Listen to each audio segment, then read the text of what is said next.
여러분, 지킬 박사와 하이드라는 하는 유명한 명작이 있습니다. 참으로 많이 알려지고 오래된 작품이지요. 아마 여러분 이미 들은 바 있기도 할 줄 압니다. 어느 곳에 마음이 너무너무 착하고 선한 일을 많이 하는 의사가 있었습니다. 사람들은 그를 너무너무 존경하고 흠모해서 지킬 박사는 사람이 아니고 하늘에서 천사가 내려온 것 같다라고 그렇게 그를 존경하고 흠모하고 그를 칭찬합니다. 그런데 그러한 곳에 밤이 되면 이상한 일들이 일어나기 시작합니다. 무서운 사건이 일어나죠. 살인사건, 방화사건, 강간사건, 도둑, 그리고 소녀를 유괴하는 이런 끔찍한 일들이 매일 밤마다 이렇게 일어납니다. 그래서 사람들마다 밤이 되면 두려움과 공포 속에 보냅니다. 도대체 어떤 범인이야? 잡히지도 않습니다. 신천지원해가지고 잡히지를 않아요. 그래서 빨리 이 범인이 잡히기를 백성들은 기대하는데 한 단서가 생깁니다. 그 단서는 뭐냐? 어느 날 그 칼령이라고 하는 사람이 단장에 의해서 살해를 당하게 되는데 그 단장은 바로 지킬 박사의 친구인 앤더슨이 그에게 선물하는 것입니다. 그런데 바로 지킬 박사라고 하는 천사의 소리를 듣는 그 사람에게 준 건데 바로 그 단장이 사람을 해하는 도구가 된 거예요. 그래서 이상하다 해서 사실을 조사를 해봅니다. 근데 동시에 지킬 박사가 어디로 사라지고 아무리 만나려고 해도 만날 수가 없어요. 집은 그냥 꽁꽁 이제 닫혀있고 그래서 이상한 예감이 들어서 방을 넘어서 문을 열고 들어가 보니까 사람이 죽어 있는데 옷은 지킬 박사의 분명한 옷인데 사람은 지킬 박사가 아니고 하이드예요. 야, 이상한 일이다. 그래서 나중에 알고 보니까 두 사람이 아니고 한 사람이 1인 2역을 한 겁니다. 지킬 박사가 낮에는 천사의 모습으로 정말 훌륭한 일을 많이 했는데 밤만 되면 사람이 완전히 괴물로 변해가지고 무수하게 많은 사람들을 해하고 이런 엄청난 악한 일을 저지르게 되는 거지. 근데 어떻게 해서 그런 일이 일어나는가 조사를 해봤더니 이 지킬 박사가 이상한 약을 개발해가지고 그 약 호기심에서 약을 먹고 나서 그 약만 먹으면 사람이 달라지는 거예요. 괴물이 되는 거예요. 얼굴도 괴물되고 마음도 나쁘게돼서 그저 악한 일을 막 저지르고 다니는 거예요. 이런 일을 계속 하다가 어느 날 지킬이 이거 안 되겠다. 그래서 이제는 그만해야지 하고 약을 안 먹어요. 근데 약을 안 먹는데도 이미 때가 늦어가지고 안 먹어도 하이든이 나타나가지고 악한 본성이 그대로 나타나는 사람들을 죽이고 해야 되는 거예요. 그래서 그런 낮에 내가 이래서 안 되겠다. 자, 하이든을 죽여야겠다. 방법은 뭐냐? 내가 죽는 길밖에 없다. 그래가지고 약을 먹고 자살해버리고 맙니다. 참으로 안타까운 일이지요. 여러분, 사람으로 불리우는 줄 아십니까? 그 이유는 누구나 사람의 마음속에 이 두 가지 요소가 있다고 하는 겁니다. 하나는 이제 선한 성품이 사람 마음속에 있고, 또 하나는 아주 악한 성품이 있다고 하는 겁니다. 태어날 때부터 이 사람은 아주 악한 것만 있는 게 아니고, 이 사람은 선한 사람이 있는 게 아니고, 다 악과 선이 내 마음속에 두 개가 존재하고 있다고 하는 거예요. 그래서 오늘 우리는 선한 사람을 끄집어내서 사용하느냐, 아니면 악을 끄집어내서 사용하느냐에 따라서 그 사람은 지킬이 될 수도 있고, 또한 악한 하이든이 될 수도 있다고 하는 것입니다. 일찍이 바울은 이 사실을 깨달았습니다. 로마서 7장 말씀 보니까 바울은 이 사실을 자기 몸속에 있는 것을 깨닫고 그는 탄식합니다. 로마 7장 21절에 그는 이렇게 말합니다. 그러므로 내가 한 법을 깨달았노니 그 선을 행하기 원하는 나에게 무엇이 악이 함께 있는 것이로다. 24절 오라 나는 공고한 사람이로다. 이 사망의 몸에서 누가 나를 건져내라. 이게 누가 한 소리입니까? 구원받기 전 하는 고백입니까? 구원받고 나서 하나님의 종 되고 은혜 받고 나서 하는 고백입니까? 네. 구원받고 은혜 받고 성령 충만한 이 바울의 외침입니다. 진실한 외침이지요. 오라 나는 공고한 자로다. 이 사망의 몸에서 나를 구원할 자가 누구나 탄식합니다. 자, 이것은 무슨 말입니까? 인간은 다 알고 보기가 연약하다는 거예요. 그러나 이것을 끝나지 아니하고 바울은 25절에서 이렇게 말합니다. 우리 주 예수 그리스도로 말미암아 하나님께 감사하리로다. 그러면 내 자신이 마음으로는 하나님의 법을, 육신으로는 죄의 법을 섬기노라. 무슨 말입니까? 우리 인간은 이렇게 연약하고 부족하고 아무리 봐도 구원받을 만한 자격이 없는 이러한 쓸모없는 존재인데, 누구 때문에? 예수 그리스도의 십자가 은혜로 우리가 구원받아 하나님의 아들이 되고 딸이 되고 영생의 복을 주시는 하나님 아버지 감사합니다. 아무리 봐도 내 속에는 선만 있는 게 아니고 악도 있는 이러한 존재인데, 이러한 나를 하나님 구원해 주시니 감사합니다. 용서해 주시니 감사합니다. 할렐루야. 하지만은 중요한 것, 이것으로 끝난 게 아니라는 것. 아무리 예수 피로 구원을 받았지만은 내 속에는 지금도 무엇이 어둠의 그림자가 내 속에 악이 존재하고 있다는 사실을 잊어서는 안 된다고 하는데, 항상 그래서 내 악과 선은 내 마음속에서 항상 싸우게 되어 있다 이 말입니다. 싸워서 선이 악을 이겨야지 또 치면은 안 된다고 하는 말씀입니다. 할렐루야. 하나님을 믿지만 구원을 받았지만 때로는 내가 이렇게 악한 사람도 될 수 있다는 것. 특별히 하나님 잘 믿는 하지만은 위선적이고 외식주의자들이 될 수가 있다고 하는 말씀입니다. 제가 그래서 오늘 본문을 중심해서 무엇을 경계하라? 외식주의를 경계하라. 외식. 제가 단어를 한번 찾아봤어요. 외식이란 뭐냐? 외식 뭐죠? 밖에 나가서 밥 먹는 거. 외식도 하는 게 많지요. 그런 외식이 아니고, 그건 무슨 외식이요?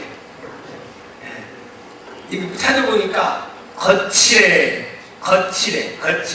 구체적으로 뭐라고 말하냐면 겉만 보기 좋게 꾸며내.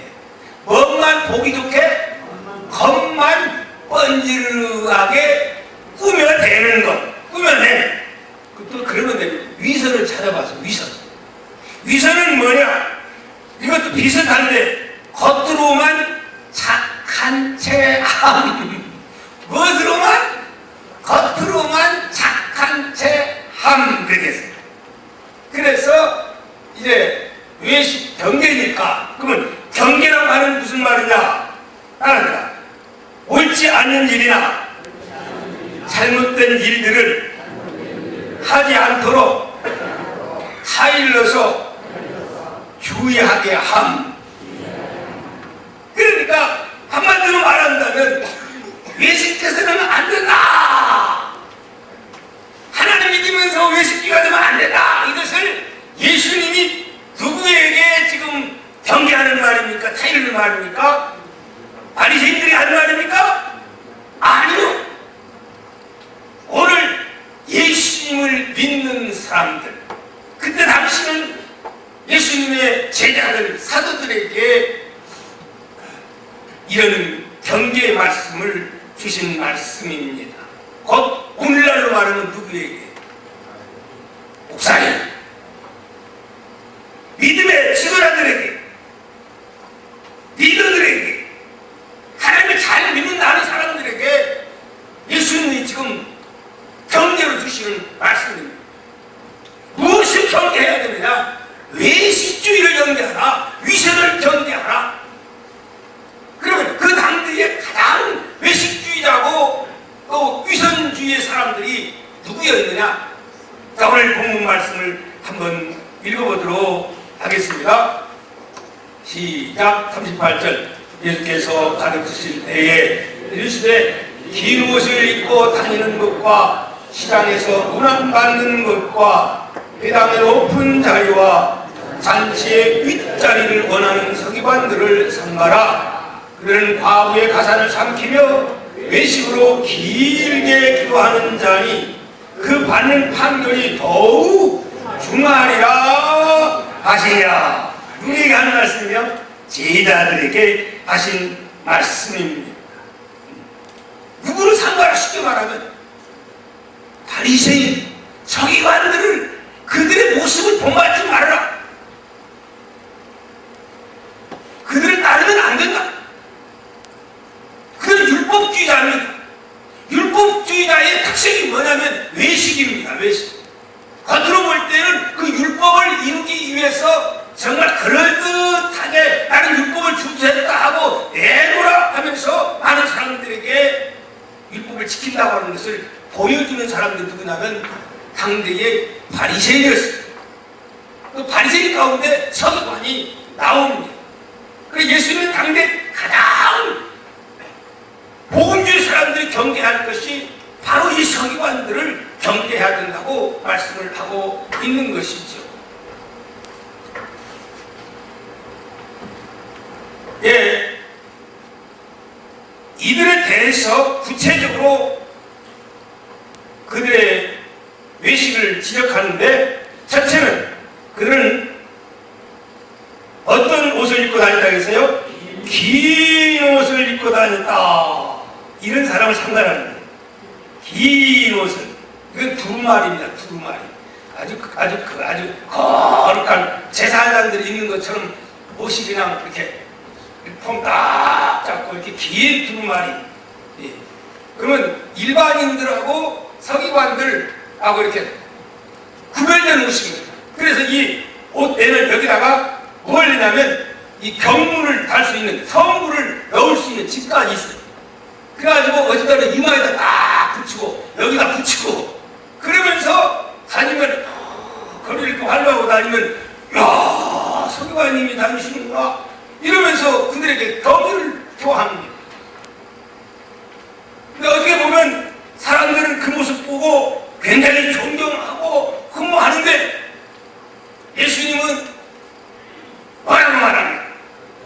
외식주의라. 이런 사람을 경계해라. 두 번째 보니까 시장에서 문안을 받는 것을 좋아하는 사람들이라. 세 번째는 높은 자리와 잔치 윗자리를 좋아하는 이런 사람들이라. 그냥 높은 자리 윗자리를 좋아하는 이들. 그리고 마지막에는 어떻게 한다고요? 어떻게 기도를 해요? 길게 기도를 한다. 길게. 그러면 이렇게 하는 기도들이 골방에서 하는 기도겠어요? 아니면은 사람들이 보는 데서 하는 기도겠어요? 보는 데서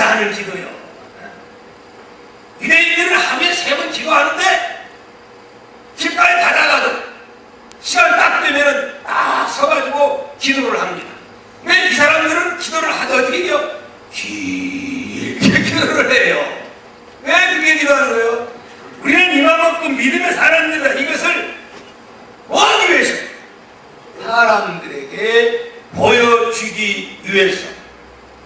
그래서 주님이 제일 책망한 사람들이 어떤 사람이냐면 도둑이나 살인자나 장이나 세리나 이런 사람을 예수님이 책망한 게 아니고 오히려 누구를? 이런 사람들을 책망했습니다. 뭐라고 책망했느냐? 마태복음 12장 34절 한번 보도록 하겠습니다. 마태복음 12장 34절 보면 나와라오가 나왔습니다. 자, 시작! 독사의 자식들아, 너희는 악하니 어떻게 선한 말을 할 수가 있느냐? 이는 마음에 가득한 것을 입으로 말합니다. 마음에 뭐가 가득하다는 거예요? 마음에 하이겐이 꽉 차 있어요. 응? 지킬 박사는 지금 다 어디로 사라져 버리고 악을 가득 차 있어가지고 나오는 게 악한 말을 한다는 거예요. 그러면 무슨 자식들이라고? 또 예수님도요. 독사의 자식들아 그랬어요. 독사의 자식들아. 그러면 예수님만 그렇게 한 거냐? 아닙니다. 세례 요한도 누가복음 3장 10절 말씀에 한번 읽어봅니다. 시작. 요한이 세례 받으러 나오는 무리에게 이르되 독사의 자식들아, 누가 너희에게 일러 장차 올 진노를 피하라 하느냐? 누구도? 구약의 마지막 이 선지자 세례 요한도 독사의 자식들아. 예수님과 일맥상통하죠. 왜? 세례 요한의 눈에도 그들의 모습이 겉으로 볼 때는 번지르르 하는데 나중에 알고 보니까 독사와 같은 그러한 일들을 어디에서 뒤에서 숨어서 이런 일을 하는 그들의 모습을 보고 세례 요한도 예수님도 독사의 자식들아 무섭게 책망합니다. 구체적으로 좀 더 예수님은 마태복음 23장 27절에서 이렇게 책망하죠. 다시 한번 읽어봅니다. 시작. 있을진저 외식 가는 서기관들과 바리새인들이여, 회칠한 무덤과 같으니 겉으로는 아름답게 보이나 그 안에는 죽은 사람의 뼈와 모든 더러운 것이 가득하더라. 그 모습을 가리켜서 회칠한 무덤과 같다 그랬어요. 회칠한 무덤은 우리나라 수준에 이해가 안 되죠. 무슨 회칠하냐? 거기는 유대인들은 마치 집처럼 스네트 이렇게 집을 짓고 그 안에다가 이렇게 은구를 집어넣습니다. 우리나라는 회칠한 게 아니고 우리나라 말로 말하면 뭐라 해야겠어요? 금단지 속에 있는 썩은 소홍장 이렇게 됐죠. 금단지 얼마나 금만한 사람은 금단지 쫙 깔아가지고 얼마나 보기 좋습니까? 그거 가서 놀기도 하고 그랬죠. 근데 그 속에는 뭐가 있어요? 썩은 소홍장이 있다 이 말이에요. 누가 그랬다는 겁니까? 바로 당대의 바리새인과 서기관들이 그랬습니다. 그러면 오늘날은 누구에게 해당되는 말이겠습니까? 사실 목회자에게 주는 하나님의 무서운 메시지고 더불어서 오늘 종교 지도자들 리더들에게 주는 하나님의 음성인 줄 믿습니다. 얼마나 지금 많은 사람들이 목회자들의 그 타락된 행위들 지난 주도 봤지요. 얼마나 부끄럽고 창피한 일입니까? 이런 일이 곳곳에서 일어나고 있습니다. 너무 하다하는 사람들, 갑자기 신문 보도에 나오는 이러한 엉뚱한 일들, 이로 인해서 그 작은 교회가 고래 싸움에 못 깨져요. 새우 고래 싸움에 새우 등 깨지는 거예요. 참 안타까운 일이 아닐 수 없습니다.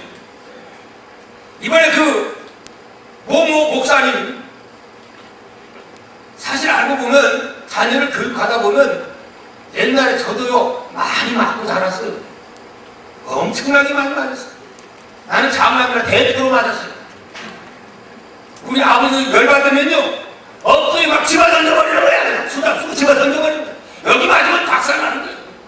때로 살짝 피하기도 하고. 여러분은 요즘이야 뭐 그렇지만 여러분은 잘할 때 안 그랬어요?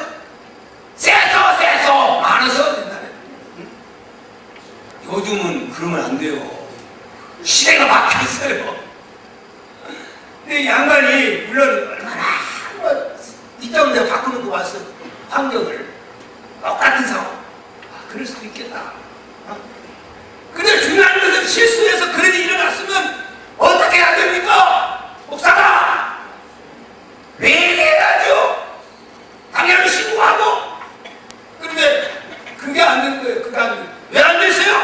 외식주의가 이거 알려주면 내 권위가 무너지고 목회자라고 하는 박사들라고 하는 이게 얼마나 부끄러운 거야. 결국 외식주의가 더 큰 죄를 짓게 만드는 거예요. 여러분 그런 일이 있으면 빨리 신고하고 여자들도 해서 그러면은 일이 이렇게 커집니까? 안 커지는 거예요. 중요한 것은 회개입니다. 회개.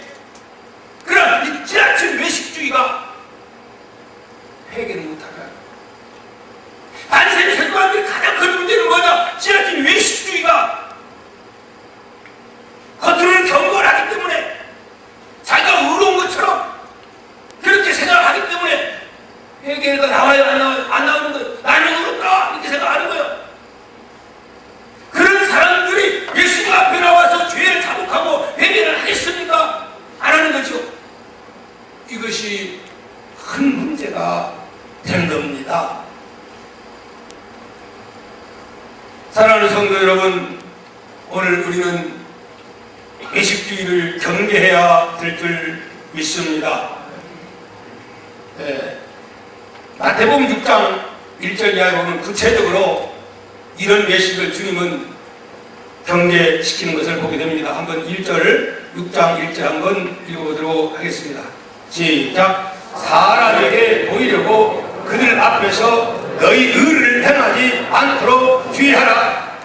그리하지 아니하면 하늘에 계신 너희 아버지께 상을 받지 못하느니라. 그러면서 계속 이어지는 말씀은 부재할 때에 나팔 불지 말라. 부재할 때에 나팔을 불지 말라. 많은 사람들이 부재할 때 나팔 붑니까 안 붑니까? 많이 불지요. 그래서 와 기부의 천사 이래가지고 막 소문 나고 이렇게 하지요. 모 기업에서 그 기업에 어떤 체면이 있으니까 정부에 잘 보이기 위해서 또 이렇게 나팔을 불죠. 신문 광고를 내지요. 다 이게 나팔들입니다. 어떤 외식이 있지. 어떤 분은 회사에서 돈을 가지고 가서 좋은 곳에 가서 우리 회장님 앞으로 해달라고 이제 했더니 돈이 너무 적어서 안 준다고 하니까 그럼 다시 달라고 그래. 그래서 다시 해가지고.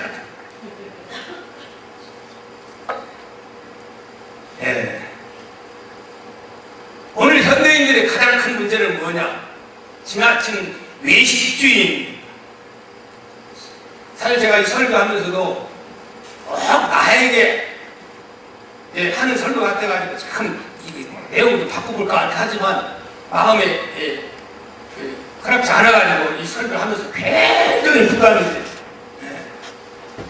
너는 어떤가? 하면 자신을 그렇게 와도 저도 역시 별볼이 없어요. 가만히 생각해보니까 왜? 오늘 이 시대가 거칠해 그리고 외적인 거 얼마나 추구하는 시대입니까? 이런 설교를 제가 들어봤습니다. 어떤 목사님이 신문을 봤는데 이런 광고가 있다는 아침 신문에 얼굴만 화장하지 말고 가슴을 화장하라. 무엇만 화장하지 말고 얼굴만 화장하지 말고 가슴을 화장해. 그래서 마음이 확 와닿아가지고 야 좀 쓸모있는 내용이 들었겠구나 해가지고 마음속에 베드로전서 3장 3절 4절 말씀이 떠올랐대. 거기 보면 너희의 단장은 머리를 꾸미고 금을 차고 아름다운 옷을 입는 외모를 하지 말고 오직 마음에 숨은 사람을 온유로 하고 안정한 심령에 썩지 아니하는 것을 하라. 이는 하나님 앞에 값진 것이니라. 이 말씀이 생각나가지고 그래서 아마 이 마음을 좀 이렇게 화장하라는 좀 고상한 설교 자료가 있는가 하고 또 한번 뒤져봤더니 거기 보니까 뭘 화장해? 마음이 아니고 가슴을 뭘까요? 가슴 성형수술하라고 그래서 열받아서 지금 팽개쳤대요. 요즘 너무 이 몸을 치사버리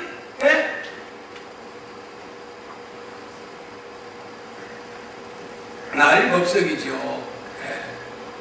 그래서 우리가 이런 세상에 살고 있기 때문에 영향을 안 받을 수가 있어요, 없어요?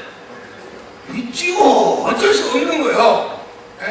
저도 뭐 이렇게 큰 소리 팡팡 치지만은 아무래도 외적인 것을 저는 웬만하면 그냥 되는 대로 살려고 하는 사람이에요. 그런데도 그게 안 되더라고요. 그래서 제가 키높이 굿도 한번 싹 신어보고 이렇게 또 제 키높이가 이만큼 더 커요. 그래가지고 이렇게 해보면 열받는 것은 나는 키가 작으니까 하지만은 큰 놈은 안 해야 되잖아.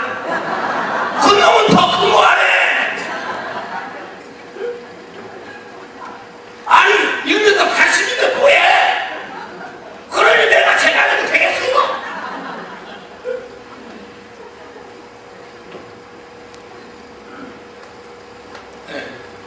사람이 웬만하면 자기 겉모습을 다른 사람에게 좋게 보이려 하는 것은 당연한 거요, 당연한 거요. 당연하죠? 그건 어쩔 수 없는 거예요.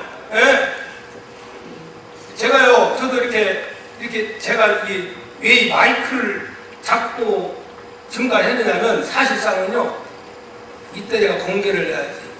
이 손은 이렇게 했지만은 이 손은 이렇게 생겼어요. 모르죠? 이게 제가 일하다가 손이 잘린 거예요. 그때 바로 그 잘라진 손가락을 갖다가 병원에 갔으면 있는 건데 공장에서 밤에 프레스하다가 잘린 거예요. 잘려진데 이 무식해가지고 이거 집어 던져오고 그냥 가고요, 그냥. 근데 그 의사를 가져오라고 했을까요? 그러지도 않고 이거 보내버린 거예요. 그래서 간이 피아노를 딱 가져가다가 이게 은근히 이렇게 잡히시는 거예요. 그래서 사실 이거 이제 제가 이렇게 스탠드 하는 것은 이거 이제 안 하고 잘 몰라요, 이렇게. 근데 고장나가지고 또 이렇게 하지 말라고 하네요. 사실은 이게 중요한 게 아니고 이것도 무시는 못해요. 그렇죠? 아니 개소리가 될 거 아니요? 냄새는 안 될 거 아니요? 이쁘게 꾸미는 게 나쁜 겁니까? 꾸미세요, 이쁘게. 할렐루야. 그런데 중요한 것은 그것만 꾸미면 안 되는 것이고 그와 동시에 무엇을 꾸미라는 거예요? 마음도 화장하네. 같이? 아니, 그것보다도 더 마음을 가꾸어야 외식주의자가 아니 되는 겁니다. 할렐루야.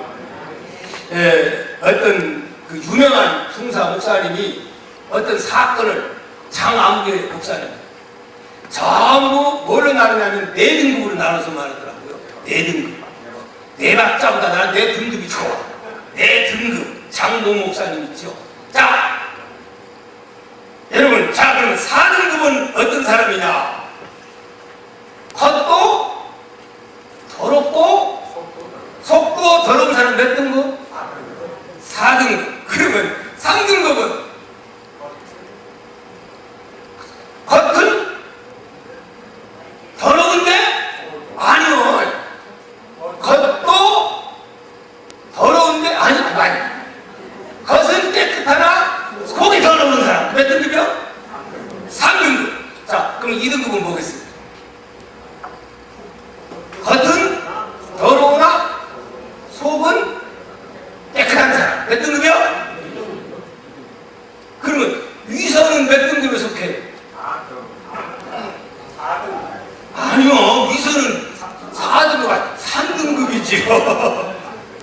그러면 점수를 먹이면은 4등급은 양가고 3등급은 뭐요? 비고. 그러면 2등급은 뭘까요? 그럼 뭐예요? 어디에? 겉은 더러우나 속은 어떻게 깨끗한 사람. 따라합시다. 겉은 더러우나 속은 깨끗한 사람. 그건 우요. 우. 그러면 겉도 깨끗하고 속도 깨끗하고 수요. 여러분 자신을 볼 때 4등급입니까? 3등급입니까? 2등급입니까? 1등급은 아마도 자신을 1등급. 나는 1등급이야말로 예수 그리스도는 1등급이지만은 이 1등급에 해당되는 사람은 많이 많지 않을까? 많이 좋으면 2등급, 아니면 잘못하면 3등급. 여러분 적어도 2등급 이상은 될 수 있기를 축원합니다. 할렐루야.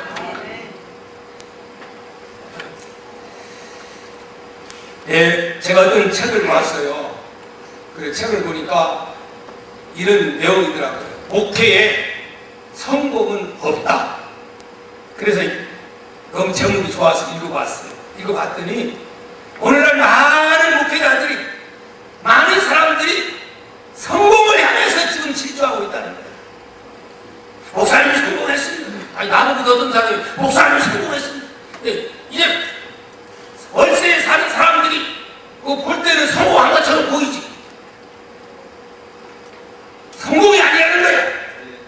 1000명이 모이고 2000명이 모이고 망고수 같은 큰 건물, 어마어마한 건물, 사람들이 어떤 사람 10,000명도 모이고 20,000명도 모이고 심지어는 400명도 모이고 100,000명도 모이고 이런 교회 성공이다. 아니라는 거야. 아니라는 거야.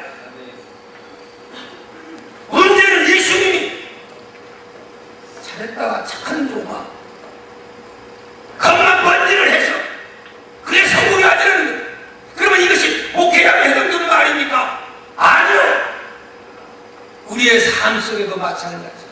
겉만 번지를 하고 응당하고 엄청난 돈을 많이 벌고 사회적으로 내놓으라 하는 이름을 명성을 던지지만 알고 보니까 속이 썩어서 흔들어지고 속은 더럽고 가려운 가득 차있고 그런 사람들이 얼마나 많습니까? 그래서 목회 성공은 없다고 하는 거예요. 그저 하나님의 뜻을 이루어 나가는 거지요. 할렐루야. 사랑하는 도화정 여러분, 오늘 우리는 하나님이 볼 때에 참 신실하다, 할렐루야, 이런 소리를 들을 수 있는 하나님의 사람들 몸된 교회가 될 수 있기를 주의 이름으로 축원합니다. 축원합니다. 기도합니다.